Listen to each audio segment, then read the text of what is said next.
mbas një debati të gjatë e gjerë, sollëm vendim që Aleanca për Shqiptarët të shkon në opozit. Aleanca për Shqiptarët krenarisht tregon se vitin e kaluar, zbashku me partitë e Vlenit, arritëm që ta sjellim ndryshimin apo rotacionin politik të shqiptarët, po ky ndryshim fatkeqësisht konstatimi ynë është se nuk është ai ndryshim që e premtuam, po vetëm një zaventësim.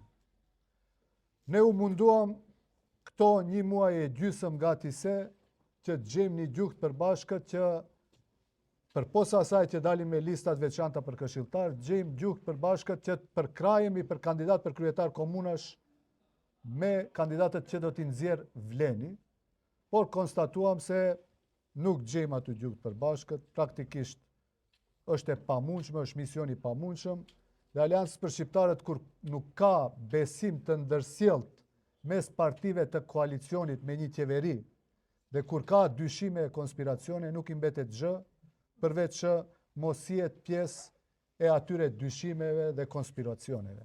Thjesht t'u alen rrugën, le ta vazhdojmë punën e tyre. Normalisht, ne i kemi pas plot pakënaqësi gjatë qeverisjes tonë, a kemi qenë edhe ne fajtor, po se po, e pranojmë fajin dhe me një moment i kërkojmë falje qytetarit shqiptar.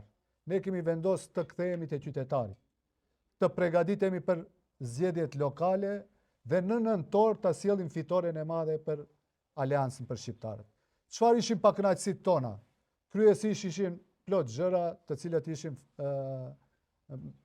që bëheshte fjalë për çështjet etnike.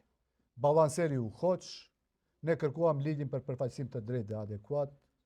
Na premtoheshte nëntor, dhjetor, janar, shkurt, u bë maji, askund nuk është ligji. Ne besojmë dhe shpresojmë, tash do ta triggerojmë mbasi dalim prej qeverie, që dalin Vleni dhe VMRO-ja edhe ta nxjerrin ligjin apo ta votojnë ligjin. Ka edhe plot pakënaqësi tjera, të cilët na i thonë qytetarët përditshmërisht, kryesisht bëhet për marginalizimin e shqiptarëve në administratë dhe punësimin masovik të maqedonasve dhe pjesëmarrja e vogël e shqiptarëve që punësojnë nëpër institucione shtetërore.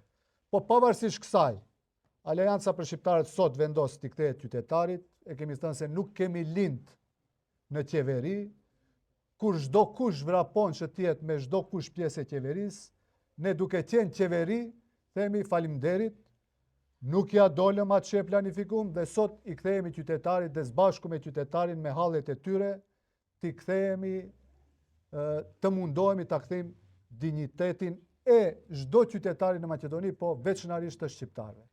Kështu që nuk më mbetet tjetër gjë, veç dua të them se është vendim unanim, Aleanca për Shqiptarët është unike, vazhdojmë me krijimin e shtabeve dhe me organizimin ton për zgjedhjet lokale që do të bëhen në tetor, ku jam shumë i sigurt se Aleanca për Shqiptarët do të bën rezultat të jashtëzakonshëm si asnjëherë më parë.